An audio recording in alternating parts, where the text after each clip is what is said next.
is Ruth Shelter, and today I'd like to share a review with you that I've done on a cross-sectional study on a professional research publication titled Domestic Violence in Children, written by Gail Horner. It was published in the July-August 2005 publication of Journal of Pediatric Healthcare. Ms. Horner wanted to create awareness and to portray the prevalence of domestic violence in our country and the effects of abuse on the children involved in such violence. She also stressed that we can and we must be proactive in protecting children that are living in violent situations so that we can break the cycle of domestic violence, and how it is especially imperative for pediatricians and pediatric nurses to screen and to know the telltale signs of this abuse and to intervene in a timely manner. Daycare providers, school teachers, and school nurses, as well as all of us, we need to be on heightened alert to the signs and symptoms of domestic violence. We all need to know what agencies we can contact and how we can best protect these innocent children who often suffer in silence. Domestic violence is usually defined as violence or abuse directed towards your spouse or domestic partner, and women are most commonly the victims. In her research article, Ms. Horner goes on to talk about how domestic violence affects millions of American children each year in physical, psychological, and emotional ways, stating that more than 3 million children between the ages of 3 and 17 years old are eyewitnesses to domestic violence every year. She noted that domestic violence is not just one single behavior, but rather a pattern of behaviors ranging from physical to emotional, sexual to psychological, and that is often exhibited in behaviors designed to manipulate, control, and to dominate the other partner.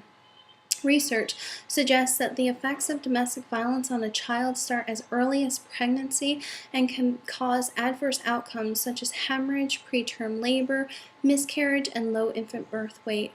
Infants living in homes of domestic violence have many challenges to overcome. Oftentimes, they do not bond with their mothers like other infants normally do, and this might be linked to the fact that as many as 40% of children who regularly witness domestic violence are also physically abused themselves, and at times even by their own mothers.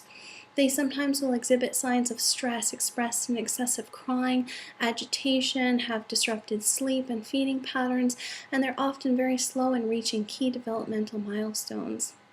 Young children under the age of 2 were found to be most often injured during domestic violent altercations while being held in the arms of a victim during an attack. Toddlers and preschoolers and young children experiencing abuse often regress in their development and exhibit behaviors such as bedwetting and thumb sucking.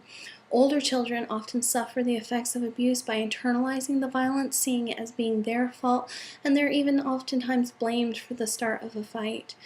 In a survey regarding children who went to the ER, 39% of the injuries were caused by the child simply trying to intervene and protect the victim. Sexual abuse is also a real danger for children of domestic violent homes. Mothers who are afraid of domestic violence are more likely to stay in their dangerous and horrific environments, even though they're aware of the sexual abuse that is taking place on their own children. Most battered wives and battering husbands share in common that they were both oftentimes eyewitnesses of domestic violence as a child. The astonishing statistics of domestic violence have to be reversed. We must take this disturbing information seriously, and we have to do our best to protect any child that we come into contact with that we fear might be a victim of domestic violence. Thanks for watching.